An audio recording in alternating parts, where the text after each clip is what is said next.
बिहार विधानसभा चुनाव परिणाम के बाद तेजस्वी यादव विदेश की यात्रा में। इस बीच जब चुनाव के परिणाम आए तभी तेजस्वी यादव ने अपने पार्टी के कार्यकर्ताओं के साथ हार की समीक्षा शुरू कर दी।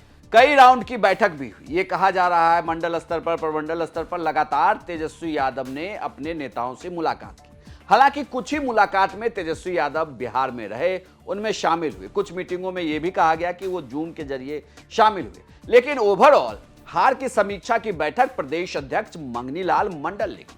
मंगनी लाल मंडल लगातार कार्यकर्ताओं से मिलते रहे। आपको यह भी बता दूं कि मंगनी लाल मंडल आरजेडी के उन नेताओं में से शामिल हैं जिनका आरजेडी के हर कार्यकर्ता तक पकड़ है। वो आपको बड़े सरल नेता के तौर पर दिखेंगे, सड़क पर आराम से चलते हुए, किसी कार्यकर्ता से बात करते हुए, उनकी बातों को पूरी तरीके से सुनते हुए भी। लेकिन अब यह कहा जा रहा है कि आखिर इस हार की समीक्षा में क्या निकला और इस पर अगर कुछ निकला है तो कार्रवाई कब होगी। कार्रवाई के लिए तो कहा जा रहा है कि चूंकि तेजस्वी यादव विदेश की यात्रा पर हैं, तो जब लौटेंगे यानी कि 4 जनवरी के बाद, तो फिर इस पर कोई एक्शन प्लान सामने आएगा आरजेडी का। लेकिन क्या एक्शन लेना इतना आसान होगा आरजेडी के लिए या तेजस्वी यादव के लिए, ये एक दूसरा अहम सवाल है। यह सवाल इसलिए भी अहम हो जाता है कि कहा जा रहा है कि आरजेडी ने गद्दारों की 300 लिस्ट तैयार की है, यानी कि आरजेडी की 300 नेताओं पर गद्दारों का ठप्पा लगा है, जिन्होंने चुनाव में पार्टी के लिए निष्ठावान तरीके से अपनी ऊर्जा नहीं खपाई।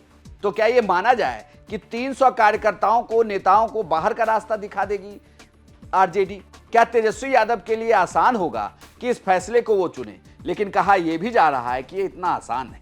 दरअसल जो ये समीक्षा बैठक हुई है, इस समीक्षा बैठक में जिन कार्यकर्ताओं, नेताओं से मंगनी लाल मंडल और आरजेडी के दूसरे बड़े नेताओं ने मुलाकात की है, उनसे लिखित में लिया है।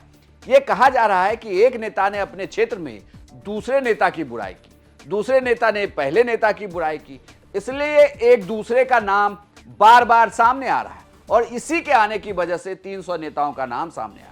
इतना ही नहीं, कुछ उन निर्दलीय नेताओं के चुनाव लड़ने की भी बात कही जा रही है, जिनकी वजह से चुनाव में बड़ा नुकसान हुआ और नुकसान इतना बड़ा हुआ कि आरजेडी महज 25 सीटों पर सिमट गई। इसीलिए यह कहा जा रहा है कि अगर इस पर कार्रवाई होती है तो मुश्किल ये होगी कि इस कार्रवाई का असर से आरजेडी टूट सकती है। तो आरजेडी के कार्यकर्ता अगर पार्टी छोड़ दें तो इस मुश्किल स्थिति से उबरने में और भी ज्यादा परेशानी होगी। इसीलिए पार्टी के शीर्ष नेता ये चाहते नहीं कि इन 300 गद्दारों पर कोई कार्रवाई हो, लेकिन देखना होगा अगर यह लिस्ट बनी है तो इस लिस्ट पर क्या कार्रवाई करते हैं तेजस्वी यादव जब वो विदेश से लौटकर बिहार आएंगे। आपको क्या लगता है कि क्या आरजेडी इन नामों पर कोई कार्रवाई करेगी, कोई एक्शन लेगी? अपनी राय हमें कमेंट बॉक्स में लिखकर बताएं और बिहार की तमाम खबरों के लिए आप देखते रहिए सिर्फ बिहार।